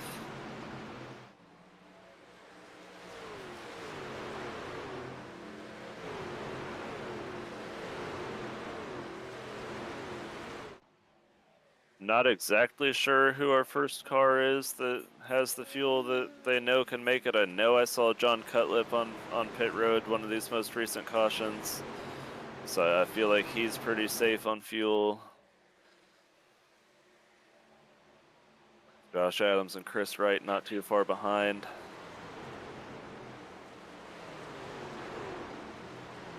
Yeah, this is what I love about fuel strategy races is it's one of the biggest examples of pure unpredictability you can get in a race because you have absolutely no real clue on who's gonna make it and how well they're gonna make it. Like at this point in time, if this stays green, we have no idea who's gonna win this race, who's gonna pull off the strategy. Like you're completely in the dark on what the final running order at the checkered is gonna be, and this is when racing is at its best, when you have absolutely no idea how the finish is gonna happen. Right, and I think we have a pretty good idea. If it stays green, we'll more than likely see Chad Frankenfield make a green flag pit stop. And I assume probably Wadsworth, Bourne, Jeff Green, and most of the top 10, if not all of the top 10.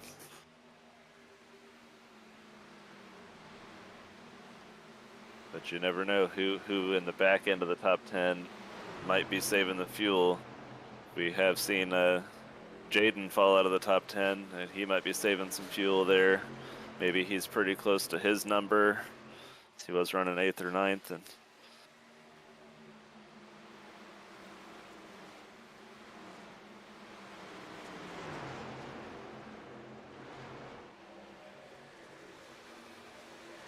you see Chris isn't coming as quick, but Josh Adams slowly but surely making his way up through here.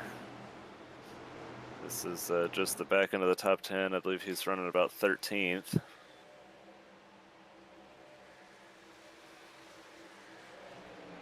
We're on the outside of Hossack there for a spot. He's been following McCorkle. Him and McCorkle, I've been watching the last few laps, have been working pretty well. Bump drafting by some cars.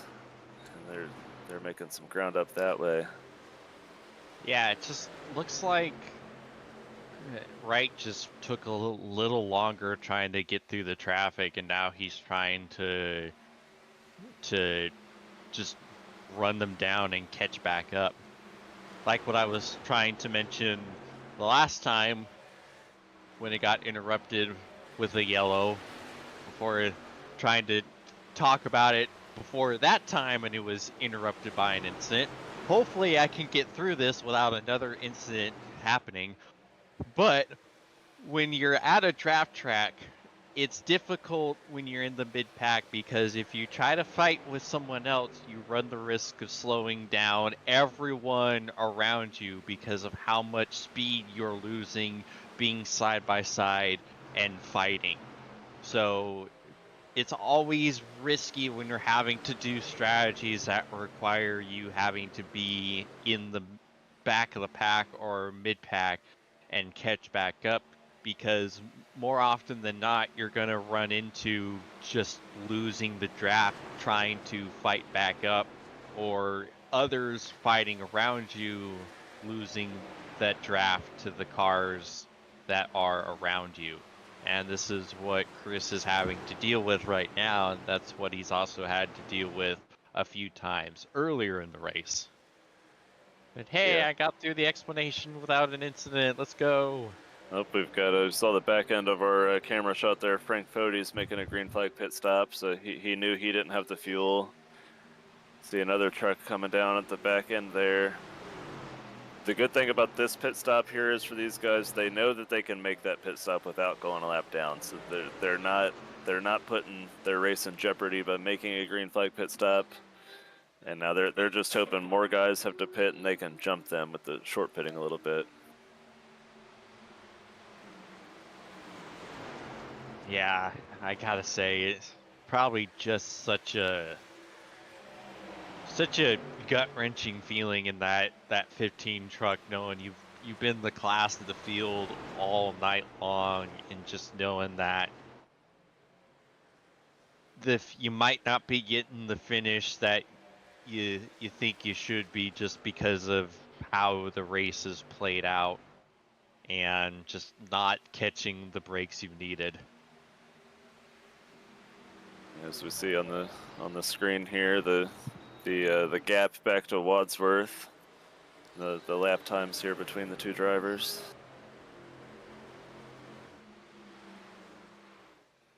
So Wadsworth has reeled him in. He's right there on his bumper, and regardless of whatever the finish may be here for Chad, as we mentioned earlier, he's had an abysmal season and most of the series. So getting out here leading what's going to end up being the most laps tonight, whether it's the race that he wants, is still going to do a lot to kind of change his mood around about how a lot of racing has been for him this season. Yeah, if he can build off of the momentum and use his morale boost, that could pay huge dividends to the rest of his season. Especially if he can build off of it, because he's been just absolutely flying from the drop of the green. Even getting cycled back after that caution right before the end of stage 1, when everyone stayed out, like, he got right back up there almost ASAP and nearly won the stage anyways. So he's been really quick, and if he can just take this performance and apply it to the rest of the season, at 15 truck would be one to reckon with. Yeah, for sure. And while we talk about that, actually Mathieu Weeks is our first truck in the field here, running 6th place, that I'm pretty confident can make it. So he's wanting to make up as much track position as he can here, just in case there is a caution, and he doesn't have to make up as many spots on the other side of the caution. So that's 5th place now for Mathieu.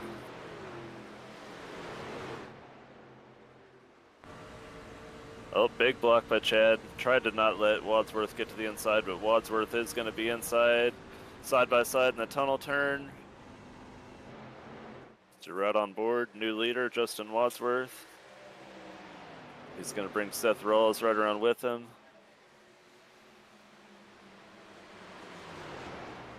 You mentioned Mathieu Weeks. He's coming by Tom Bourne, and I feel like he's going to make pretty quick work of Seth and Chad here.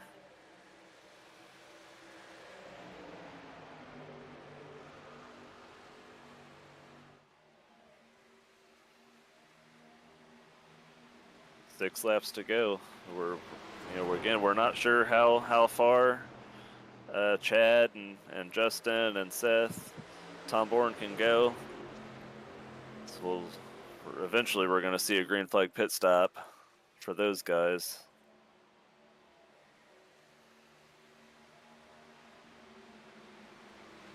See Mathieu make that run on Seth Rawls, and he got to the inside of him for the tunnel turn.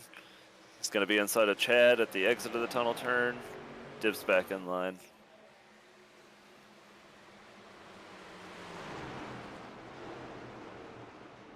He's got 3 wide with Jonathan Cutlip in turn 3.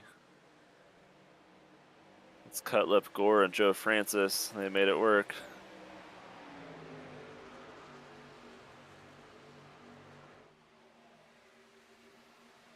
I'm not 100% sure about Joe Francis, but we're pretty confident that Cutlip can also make it. We know Mathieu Weeks can make it, or he has come in and topped off, so we're pretty sure Mathieu Weeks can make it.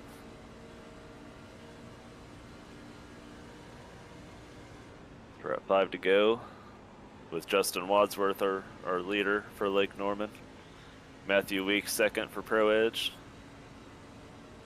And after we've seen Chad lead almost this entire race, we're right back to how we're used to seeing it. Lake Norman against Pro Edge.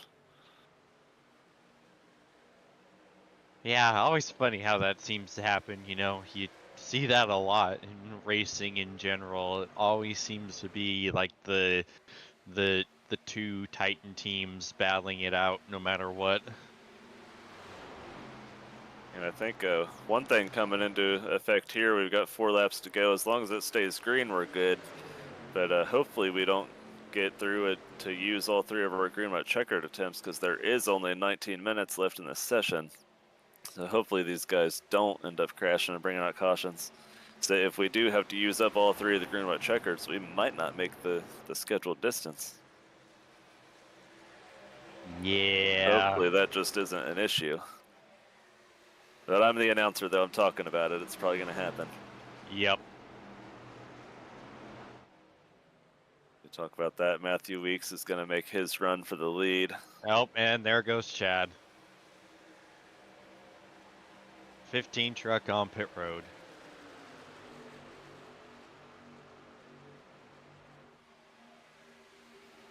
And after all is said and done, we saw Mathieu Weeks run around the back end of the top 10 most of the night. We were wondering where he was. Here he is, taking the lead with 3 to go. Sat out of his race control duties to come up and run this race. He's going to let Justin Wadsworth go back by and cross him back over. Crossover. Nice move. Yeah, he looked up in his mirror. He saw Justin send it in. He's like, here, you go ahead and take it. I know I'm going to have the exit. So you see they're going to come out of turn 3. Oh, he does barely. So we see 2 to go. When and if is Justin Wadsworth going to have to bring it to pit road?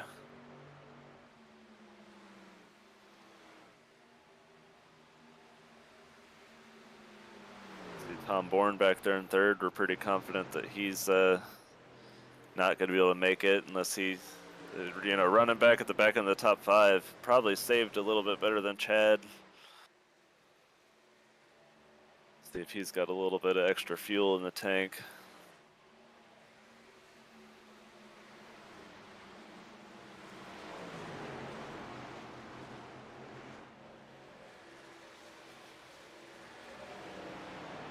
So also mentioned Josh Adams making the late pit stop after we talked with Chris. We saw Josh on pit road to get his fuel, so we know he's good.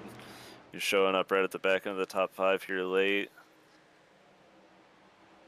So we've got 1 lap to go for Mathieu Weeks, and I believe that was Daniel Gore at the back end of our picture coming down to get fuel for that truck to finish. And Wadsworth stayed out, so he's either good to go or close enough to where it's worth it just to kind of sputter at the end. Yeah, these two might run out of fuel together, and it'll be interesting to see if they stack these guys up. But right now, Mathieu Weeks a second out ahead.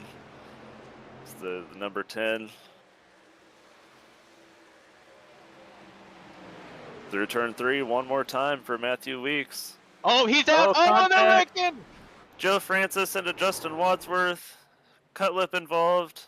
It's not going to matter. No caution. Mathieu Weeks out of turn 3. Intentionally made it to come run Pocono. And he's going to pick up the win tonight. Mathieu Weeks is your winner of the Pocono Mountains 200. Wow. Oh, man. Josh was involved in that. Oh, and he was gonna come out of that with a top 5. Cutlip got into Joe Francis there. And got right him out there, of shade. he's out. And then I feel like Wadsworth, ran out of gas, and Yeah, that is heartbreaking for Adams. Just absolutely nowhere to go. Just that sucks. Yeah, no, you hate it for Josh. He made the pit call to come down and know that he could make it, and then unfortunately be caught up in that. We're pretty sure that Wadsworth ran out of gas, so can't really put that on Justin. Josh was upset with Justin, but if he did run out of fuel, it's kind of just unfortunate for him. Yeah. We see Mathieu Weeks. He's going to come burn it down. We've got our top 10. Mathieu Weeks, Tom Bourne, Jonathan Cutlip, Joe Francis, Chris Wright rebounds to 5th. Cody McCorkle rebounds to 6th place. Jeff Green 7th. Jesse Story 8th. Connor Thompson 9th. And look at that, Harrison Talon top 10. Yeah, I was gonna say, wasn't that another truck we saw get damaged from an incident? Yeah, we saw. Remember, we saw Harrison sliding backwards down And Long look Pond at one that. of those times. Neil Rupp bringing it home P11. That is awesome. Neil wasn't exactly looking forward to this race and this track, but just staying out of trouble and bringing it home P11th. An awesome result for the South Shore guys. Happy to see Neil bring home that finish. So what I hear you saying is Neil was stuck in a rut before this race, and he managed to find his way out of it and get a 11th place there for South Shore. Boo! So finish out Neil Rutt 11th, Andrew Hardcastle 12th, Jeff Ryan 13th, Brent Jones 14th, Josh Adams unfortunately 15th, Wadsworth 16th, Dave Huckleberry 17th, Ryan Campbell 18th. Wow, yet another great recovery drive. That truck was demolished. That's incredible that Dave was able not only to get it fixed, but keep it running well enough to bring home a P17. Yeah, we saw Daniel Gore 19th, Chad Frankenfield rounds up the top 20. So what do you guys think? You want to start bringing up people now, or do you want to take a quick break and then we'll start bringing everybody up for interviews? So I think we're going to take a quick break, and then we'll talk to our top 3, Mathieu Weeks, Tom Bourne, and Jonathan Cutlip.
All right, well, we're back from Pocono. As we saw the finish, Mathieu Weeks gets the win, and we're going to bring up Jonathan Cutlip in the number 5 truck, finished 3rd place tonight. Jonathan, take us through your night, the different strategies at play, the fuel saved at the end, and how'd that go for you? Yeah, we had an interesting night for sure. Kind of botched qualifying. Didn't exactly get the greatest start, but still made our way up towards the front a little bit there. Got to like P7, I think, at one point. But yeah, it was just one of those races where it's just you'd get a small run, caution, another small run, caution, and it just kept stacking. And then we opened up our fuel window, and me and Weeks aren't going for anything, and just, you know, having a good time out there tonight, and just saw we were going to make it to the end and pitted there, and luckily we caught a green flag run at the end. Yeah, it mentioned the stop and start. You know, how frustrating is that when you're the driver and you know you're, like you said, you're just out there having fun, and you know, you're running around to caution most of the way. How difficult is that? Yeah, it's extremely frustrating. I wish things were better than they are, but it is what it is. I try to race as clean as I can. Unfortunately, got into an incident with the 12 tonight, and I wish that didn't happen. I'm not exactly sure what happened. Like, I have a general idea, but I have to look at the replay. But Yeah, a lot of it just comes down to pick your battles and just know where you are. It's a long race. There's no need to be trying to send it and risk wrecking yourself, or just if you don't have confidence in yourself to make the move, probably shouldn't be making that move. But yeah, it's just a product of cautions. Cautions breed cautions. Yeah, you mentioned the contact with the 12. We were pretty confident there with Norgard that wasn't really that much on you, and the 07 kind of got checked up in front of you guys and kind of just accordioned back. How about the last lap there? There was a lot of contact, and I believe Wadsworth ran out of gas, and you just barely avoided that. So other than that, how about your shout outs and your sponsors? Who else you got to thank out here? Yeah, the thing with the 12 is kind of tricky because I was just trying to set him up off the corner, and I saw him start to leave the corner perfectly fine, and I was just, going to track out to his quarter panel because I was expecting him to be on the wall, and when I was tracking out, it was awkward because I didn't even see the 07 stack up in front of him, and he started to avoid him, and by the time I realized what was going on, it was too late. I was already turning him, and the last lap, that was interesting. I was trying to get a run on Joe coming out of turn 2, and I did a good job at it, and I was going to be able to get under him going into 3, and I saw Wadsworth a little slow. He wasn't too slow going down the short chute, but I figured I could use him as a little bit of a pick going into 3, and unfortunately he ran out of gas right in front of the 35, and he got rear-ended, which sent him in front of me. That was unfortunate for him. I love Wadsworth. He's a great dude and a great friend, but yeah, shout out to you guys here at Elite, James, Jacob, and Jesse. It's a little frustrating at times, but I'm hoping we gave you guys a good race to commentate at the end, and thank you to my mom. She watches every race, Race EPI, a great group of open setup team. So if you ever want to try open, try them out. Great setups to run up front with, but yeah. All right, well, John, we'll let you go after your third place finish, and we'll see you on the track whenever the next time may be. If you run another truck race, I'm not sure, but we'll let you go. And shout out to John's mom. Yeah. Well, we'll see you Monday. All right, that was Jonathan Cutlip, and we are going to be joined by second place, Tom Bourne. Tom Bourne, Jacob Adams with the RN. So you want to go ahead and take us through your night? We saw you run up in the top 5 most of the night. Did you ever think you had enough pace to get up there and win the race? And then the fuel mileage, take us through how all that played out. So I definitely think I had enough pace to end up winning the race, if not a top 5 on raw speed alone. It was just so hard to pass tonight. Track position was key, and just the aero wake from all the trucks and stuff like that. It was just really hard to get runs and pass in general, but primarily pass in the bottom, especially as the tires worn. But yeah, I didn't expect it to go the first half of the race. I didn't expect it to come down to fuel mileage. I believe I hit with everybody else right after the stage, and when that last caution came out, I'm like, okay, I got to save 2 laps somehow, and that's ultimately what we did. I ran out right as we crossed the line, but I knew Weeks hit a couple cautions after. I was getting updates from Joe Francis and Jess, and they were letting me know what their fuel was and where Weeks was. And ultimately, once I saw him getting my relative, I'm like, well, I know for a fact I am not winning this race. But Yeah. happy with P2 after all the bad luck we've had this season.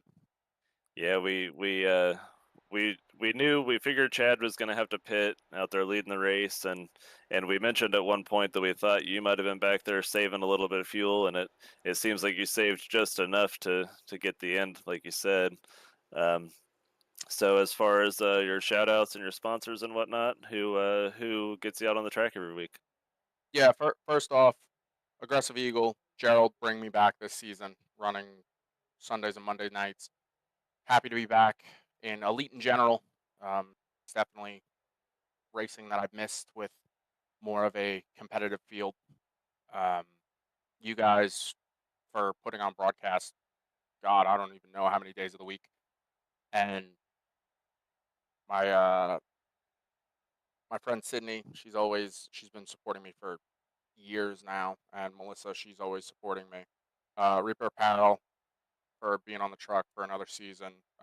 Use code TBJ, you get 10% off your order. Player One Coffee, and yeah, I'm just exhausted after that. Well, all right, Tom, we'll let you get out of here and enjoy your second place finish tonight. And I believe I will see you again on the race on Monday. I believe so. Hopefully it'll be a good one. All right, well, have a good night. You too. All right, so we are now going to be joined by our race winner, Mathieu Weeks.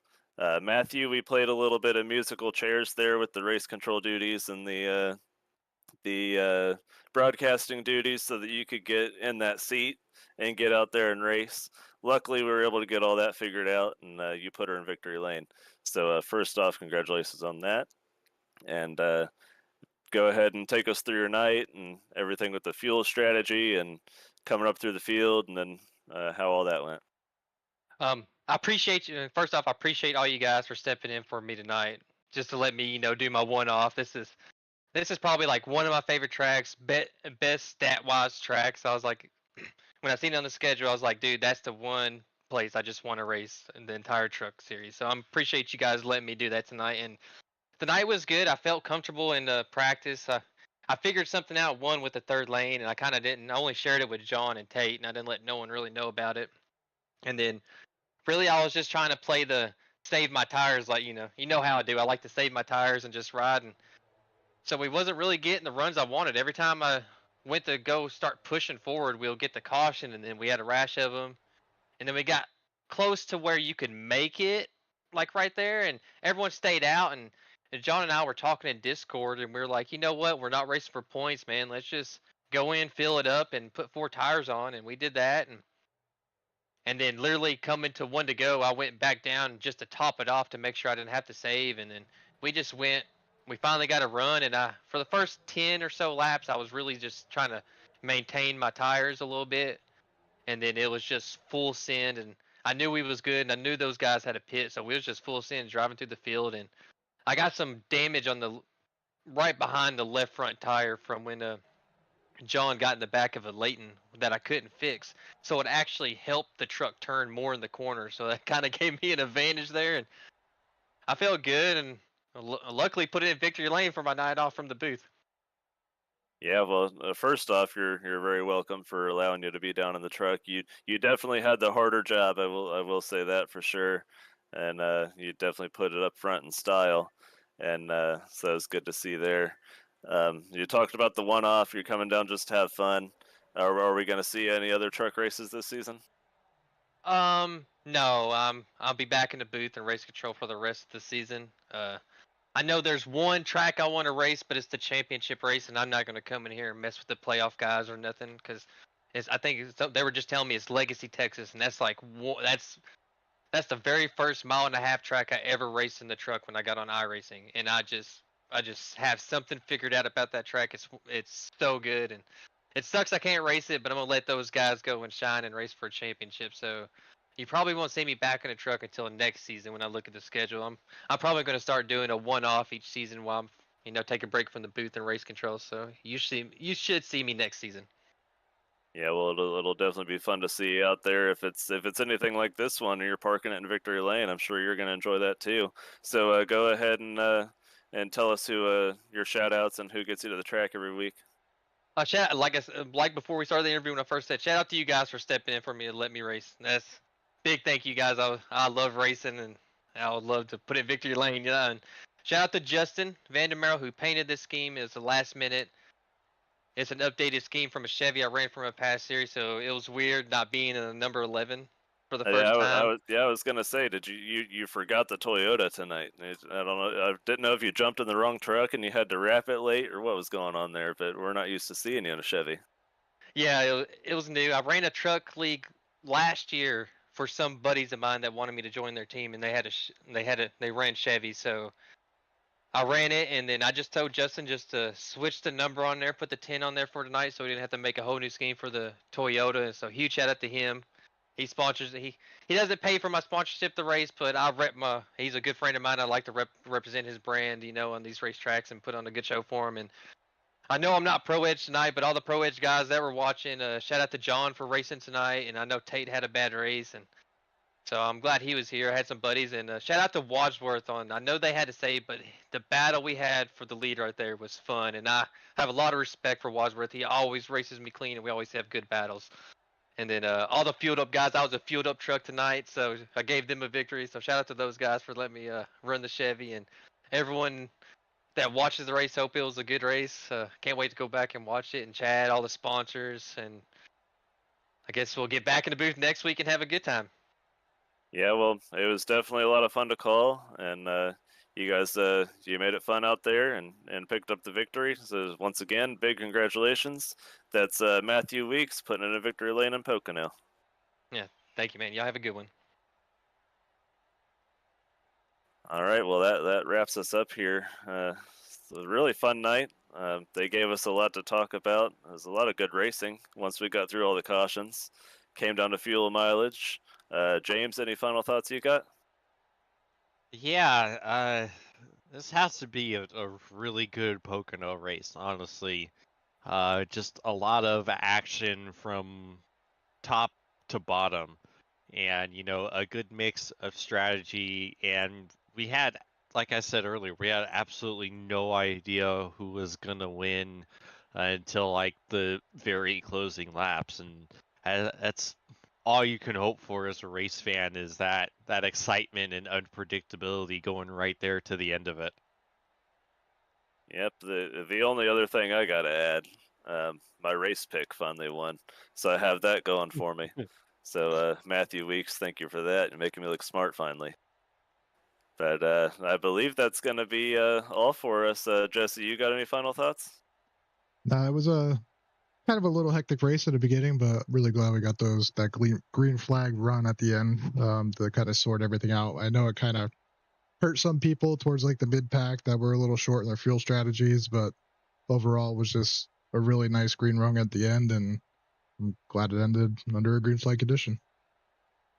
All right, that's gonna wrap up our Pocono Mountains 200. For James Watson, our producer, Jesse Rasimas, I'm Jacob Adams, signing off. 3 years of sellout crowds, 3 years of edge-of-your-seat action, 3 years of jaw-dropping finishes. Worldwide Technology Raceway has rocked the world of NASCAR, and now NASCAR is giving us another reason to celebrate. The 2025 NASCAR Cup Series Championship playoffs are coming. Sunday, September 7th, 2025. Just when you thought the racing couldn't get any more intense, now every single lap matters. One wrong move could be the difference between elimination and being crowned the king. The Enjoy Illinois 300, the Confluence Music Festival, the NASCAR Cup Series playoffs, and for the first time in 15 years, the NASCAR Xfinity Series on Saturday, September 6th. Don't be on the outside looking in. See history being made in your own backyard. Go to WWTRaceway.com for the hottest ticket of the year.